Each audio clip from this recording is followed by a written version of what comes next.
Welcome to the Bama Bo Show. I am your host, Bama Bo. Well, Alabama had its spring game last Saturday, so let's break down the action and let's see what happened and talk about it and the good, the bad, and maybe even the ugly.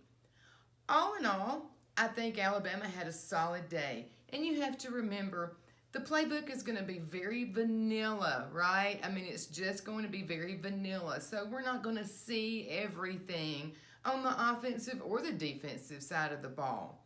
So let's start with Tua Tagovailoa, our quarterback. Now, I know there's a lot of people saying he didn't have a great day, and I get it. His numbers were still good, however. And he started off strong, being the typical Tua. The RPOs and the things that we usually see out of him. Then there came a point where suddenly our receivers didn't want to hold on to the football. Now, with all due respect, sometimes you felt as though they saw the hit coming before it happened. Josh Jobe was very active Saturday, which probably had a huge impact on why Jerry Jeudy didn't catch that ball. So, poor Tua, although his numbers weren't great, there were a whole lot of dropped balls on Saturday. And there was a lot of miscommunication as well. We saw routes that perhaps Tua throws the ball where they're timing and there was a receiver nowhere in the area. The receiver was, upfield or downfield blocking. So a lot of miscommunication there.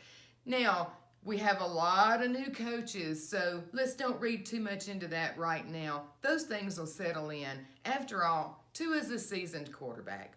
So, while Tua's numbers weren't great, he was still Tua. And keep in mind, he's coming off of a couple of injuries, so might not have wanted to do a whole lot with him Saturday. So that brings us to the backup quarterback, Mac Jones. Mac Jones, early in this game, has an interception. And so everybody wonders, how is he going to bounce back from this interception? Well, he did all right. Very next play, drills it. You got to love that. That is such a sign of maturity. The backup quarterback comes in and just plays sensational after that interception. Just lights it up as though it never happened. What growth and maturity. So then, 3 minutes or something like that left in the half, Mac Jones comes in, drives them for a touchdown. Beautiful, beautiful drive. Then, with 1 minute left in the first half, he comes in and does it again. Drives them right down for a touchdown. Now, that's important because that shows on a 2-minute drill, Mac Jones can come in and make plays to score. And you can't help but wonder with the injuries that has happened to Tua Tagovailoa if we're going to need Mac Jones. So it was good to see him have such a great day where I think he ended it for something like 271 yards, 19 of 23. Really, really looked solid. And I know a lot of people want to talk about him being with the twos. He was great Saturday. Now, that brings us to Thalia Thompson. This is what I saw with Thalia. Thalia is a gamer, and he comes out so much like his brother. And as a matter of fact, if you blink, you might think that was his brother out there. The way he rolls out, the way he creates, extends plays, his quick release, so much like Tua. And I just couldn't help but watch this kid. Sensational to watch. He has one play where he drops back, rolls out to avoid pressure. He's running to his left. He's right-handed. He's throwing to the left.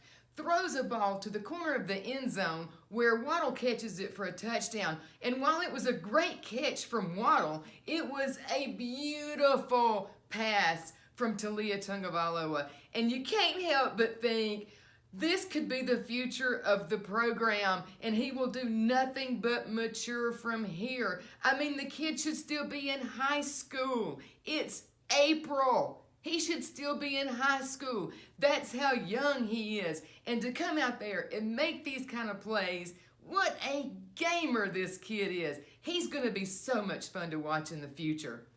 Now, the kicker.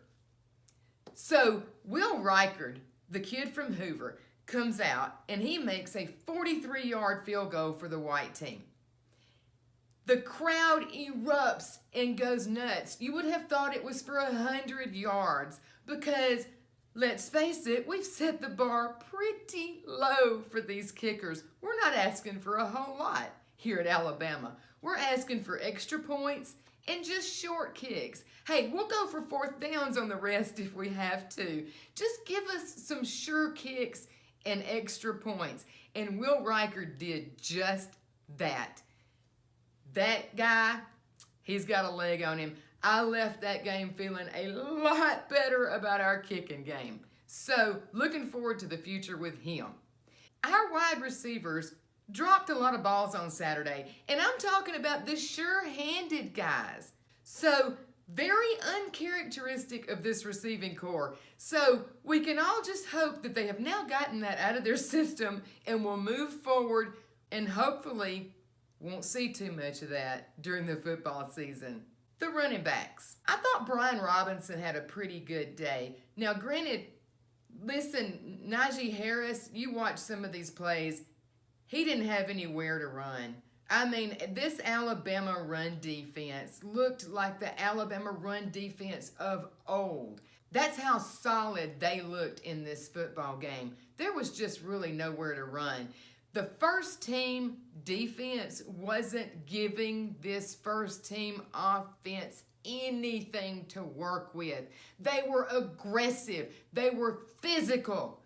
And that's what we want to see, that physicality. We wanted that physicality brought back to Alabama. That's the Alabama way, right? And we saw that. That Anoma, this guy is so fast off of the edge that he absolutely made Tua's life miserable in this football game. He's got speed. He is going to be a force, and I feel like a household name come September. Everyone will know who he is. And then we got Josh Jobe. Josh Jobe, this guy was tackling with aggression. I love that. He wasn't letting anything past him. No, sir. He was right there. He was stride for stride with the receivers. He was crashing in on the run game. He was everywhere. He was everywhere Saturday.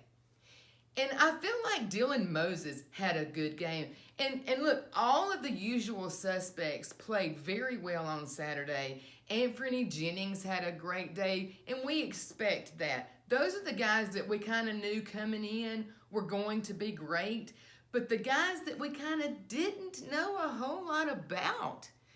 Glad to see them really stepping up. I know in this game, some of the concerns that we had on the defensive side of the football, I left with a sense of relief Saturday. Listen, that secondary is going to be great. They're going to be great. And then we've also got some nuggets that maybe a lot of us didn't know a whole lot about. Slade Bolden? That kid. Interesting what they're doing with him. And I don't know if a lot of you noticed this, but Cameron Latu had been switched from linebacker to tight end and made some fantastic plays. So, not sure if he's going to stay at tight end, but it certainly wouldn't hurt my feelings if he did. That one, he is a special football player. So, I left this game feeling a lot better about this football team. I had a lot of questions answered. A lot of questions answered. It looked to me like, and again, it's a spring game. You're not going to see everything. But that said, I thought we saw enough to leave that game going. These guys are physical. They're wrapping people up. They're hard hitters. They're not giving the offense anything. Tua had to work his tail off to get anything he got. And You can't ask for more than that. You just can't ask for more than that. The receivers weren't really getting separation. Tua was having to, when he did throw the ball, he was having to put it in the chest. These guys weren't getting a lot of separation. So I'm really happy about what I'm seeing with Trayvon Diggs, Patrick Surtain, Josh Jobe, Shy Carter, even though he was still in a black jersey, had a solid day. And I know I'm leaving guys out, but all in all, great job by this Alabama football team. Couldn't have been more impressed. They're only going to build from here. So I know if you left this game feeling like, what's going on with the first team offense? There seemed to have been some disconnect, maybe a little uninterest. Didn't seem like there was a lot of enthusiasm in all of these drop balls. You know, look, it's going to be okay. Our quarterback was in New York last year. He knows what he's doing. And he's coming off of an injury. Probably not a lot asked of him in this football game. So I'm willing to let some things go. And we know what we've got in these wide receivers. I know they were dropping some footballs, but very uncharacteristic. So there's going to be nothing to worry about there on the offense. Nothing. What we were worried about was the defense, and they looked sensational. Sensational. I'm happy to report most of the things were positive. Just a few things that weren't. Bullivus didn't have a good day again. So, other than that, good reporting here. Lots to look forward to in the future. Can't wait to see this team progress. And look, we still got guys that are going to be coming in the summer. So there's still some moving pieces on this football team. And only going to get better from there. Lots to look forward to this fall. I think this team is going to be a force. I think this team is going to be a force. So that said, that's my report from the spring game. This has been the Bama Bo Show. Until next time, roll Tide.